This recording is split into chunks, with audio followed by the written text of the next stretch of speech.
This is a true life story that happened in Edo State, Nigeria, many years ago. There was a young man named Edo. He had just gained admission into the university, and life was going well for him. Edo was very handsome, tall, dark, and well built. Girls admire him a lot. Everywhere he went on campus, ladies turned to look at him. Some whispered among themselves, giggling as he passed. Others boldly approached him, asking for his number or trying to start a conversation. He was not just good looking, but also smart and confident. His lecturers liked him because he participated in class discussions. His classmates respected him because he spoke well and carried himself with pride. Edo made friends easily, and everywhere he went, people knew his name. But there was one problem. Edo loved staying out late at night. It started as something small, strolling around the campus after evening classes, chatting with friends under street lights, or shopping by the roadside food joints to buy suya and roasted plantain. Then he got used to staying out later and later. He would hang out at bars, gisting with friends over bottles of beer. Some nights he would visit gaming center, playing video games until midnight. Other times he would go to a friend's place and end up returning home in the early hours of the morning. His friends and neighbors often warned him, "Edo, this your habit of walking around at night is dangerous. Bad things happened in the dark." Even the elderly women who sold Akara near his hostel once told him, "My son, night is for sleeping. Spirit moves when people are resting. You no go hear word." But Edo would always laugh and wave them off. "Nothing dey happen. Na who wan catch me for night? I be Benin boy now, I no dey fear." He believed nothing bad could happen to him. He was young, strong, and fearless. The street belongs to him, or so he thought. But life has a way of teaching lessons to those who refuse to listen. And soon, Edo would learn his lesson the hard way. Edo lived off campus in a rented apartment. It was a small but comfortable place, just enough for a student like him. He had a mattress on the floor, a reading table, and a few clothes hanging on the wall. Life as a university student was exciting. New friends, new experience, and the freedom to do whatever you wanted. One sunny afternoon, something interesting happened.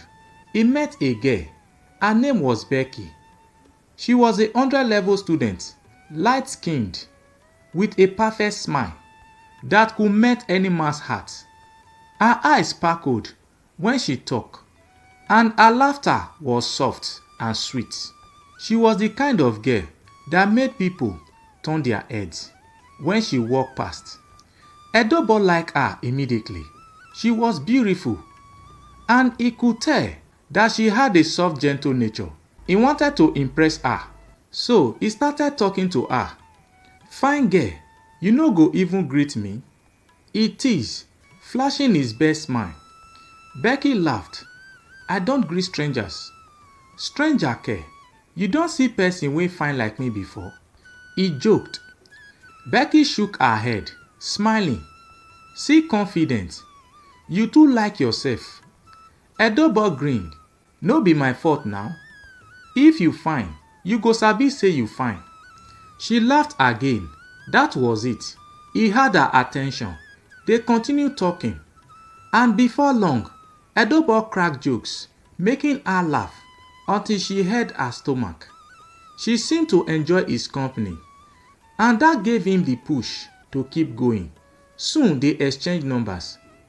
"Oh, say you go pick when I call you," Edobo ask. Becky smile. "Maybe. No do me like that too. I be correct guy," he said, placing a hand on his chest, like he was swearing an oath. She laughed again. "Okay, I will pick." Then she did something unexpected. Then she invited him over to his hostel that evening. "I will come," Edobo said confidently. "You go cook for me?" Becky raised an eyebrow. "Just come first, we will see." That evening, Edobo took his time to prepare. He wanted to look his best. He sprayed his favorite perfume, wore his best shirt, one that hugged his body well, and polished his shoe until they shine. He checked himself in the mirror, nodded in approval, and left his apartment, feeling like a king.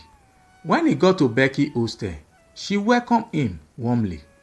Her hostel was lively, filled with the sounds of girls laughing and talking in the corridors. Inside her room, everything was neat. Her bed was well arranged, and the soft scent of vanilla filled the air. They sat and talked for hours, laughing like old friends. Becky was playful, and Edobo liked that. She had a way of making him feel comfortable.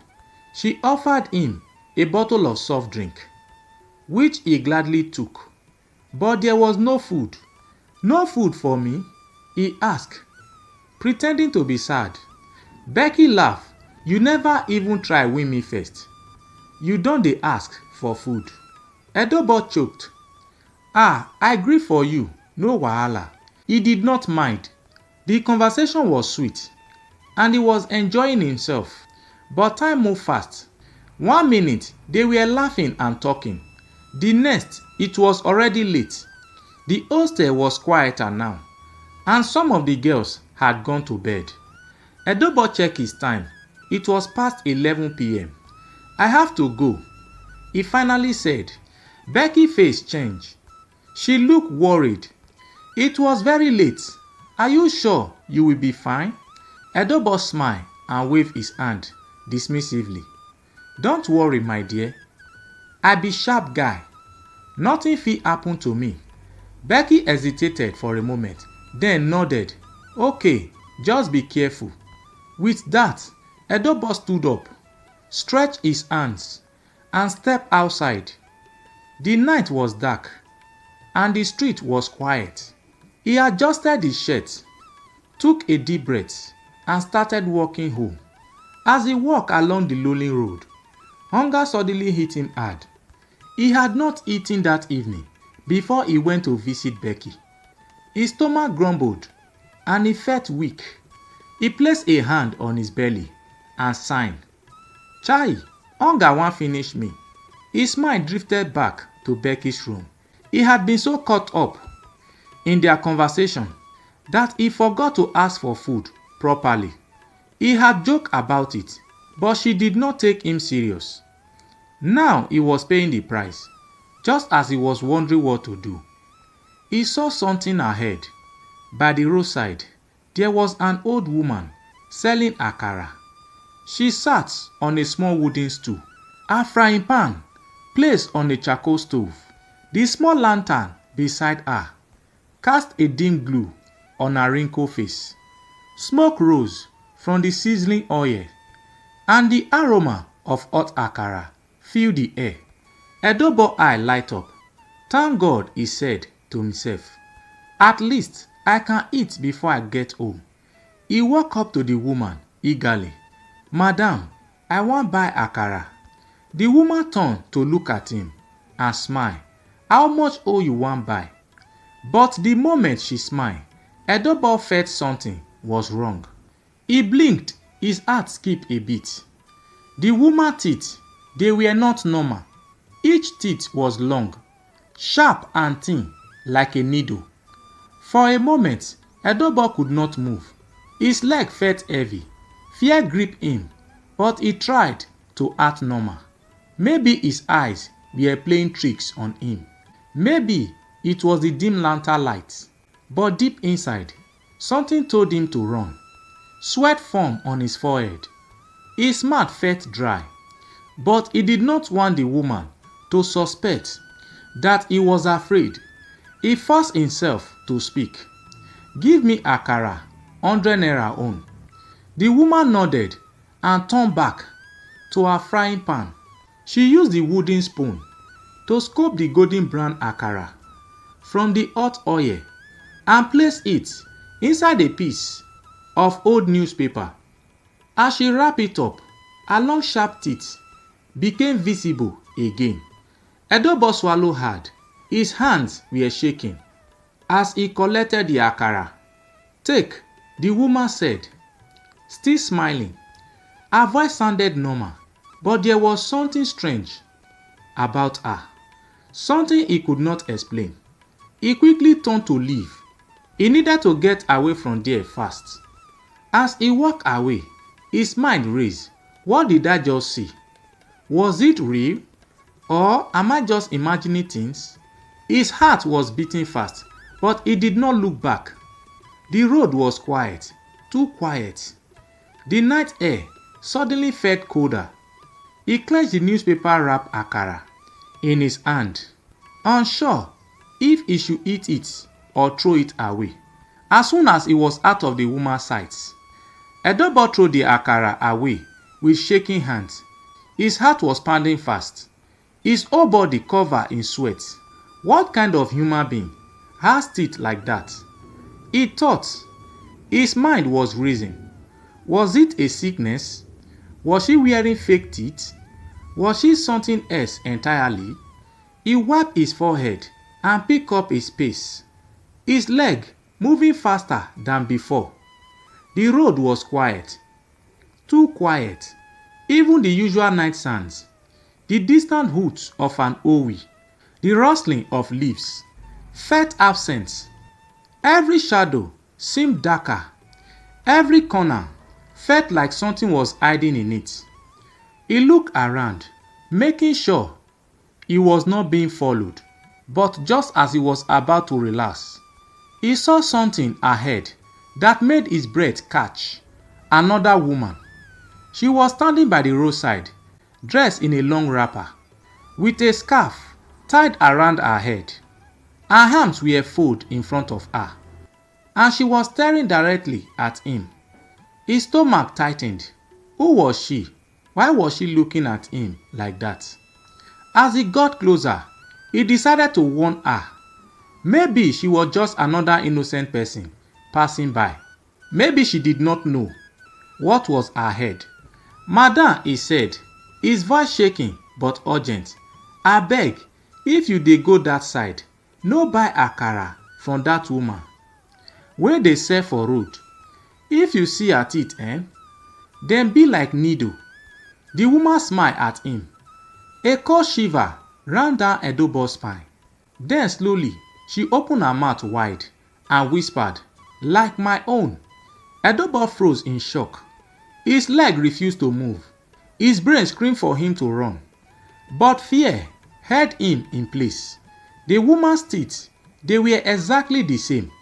Long, sharp, thin like needles. Her smile stretched wider. Her lips curling unnaturally, revealing every single terrifying teeth in her mouth. That was all Edobo needed to see. With a loud scream, he spun around and took off, running, his feet barely touching the ground. As he dashed down the road, his heart pounded so hard, he thought it would burst. Sweat dripping down his face, but it did not stop. The road seemed longer than usual. It was as if he would never reach his house. The more he ran, the farther his destination seemed. Behind him, he heard something. Footsteps. Not the normal sound of someone walking. These footsteps were light, almost like something floating just above the ground. And then a laugh. A low chilling laugh that sent ice through his veins. "You cannot run, Edobo." She called his name. How did she know his name? Terror gripped him, but he kept running. His house was closed. He could see the gates, just a little more. Then suddenly, the strength went off.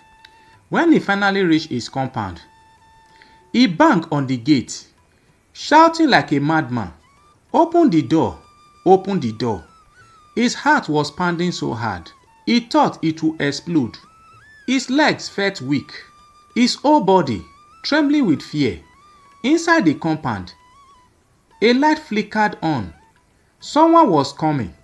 His neighbor, Osas, rushed to open the gate, his eyes still heavy with sleep. "Edobo, what is it? Why are you shouting?" Before Osas could finish speaking, Edobo collapsed. His vision blurred. His knees buckled. Everything went black. When Edobo opened his eyes, the first thing he saw was a white ceiling. A ceiling fan spun slowly above him, making faint wiring sound. He blinked. His whole body felt heavy, like he had been carrying a sack of cement all night. Then he heard a voice. "Thank God you don't wake." He turned his head slowly. His neighbor, Osas, was sitting beside him, looking worried. The dark circles under his eyes showed that he had been awake for a long time. Edobo frowned. "Where am I?" His voice was dry and weak. "The hospital," Osas said. "You fainted last night. We rushed you come here. Doctor say na serious shock you get." Shock? The memories hit him like a thunderbolt. The old woman selling Akara, her sharp needle-like teeth. The second woman who had the same terrifying teeth. The laughter, the voice calling his name. The light going off just before he reached his gate. Edobo swallowed hard. Was it real or just a nightmare? Osas leaned closer. "Edobo, wetin happen? Why you dey behave like person wey see ghost?" Edobo tried to speak, but his word could not come out. His throat felt dry. His lips cracked. His mind was still racing with the terrifying images. After a few moments, he managed to whisper, "Osas, I see something wey no be human." Osas frowned. "Wetin you mean?" Edobo licked his lips. He wanted to explain everything, but as he thought about it, fear gripped his chest again. Would Osas even believe him? Or would he say it was just stress, just imagination? He turned his head away, staring at the wall. "Forget it." Osas sighed and shook his head. "You be stubborn person, but one thing sure, this your waka waka for night don't do. You go kpai yourself one day." Edobo did not respond. He did not need anyone to warn him. One thing was certain, he would never buy Akara at night again. Thanks guys for watching this video. Do not forget to subscribe to this channel to support us, like, share, and do not forget to tell us the country or the cities you are watching from.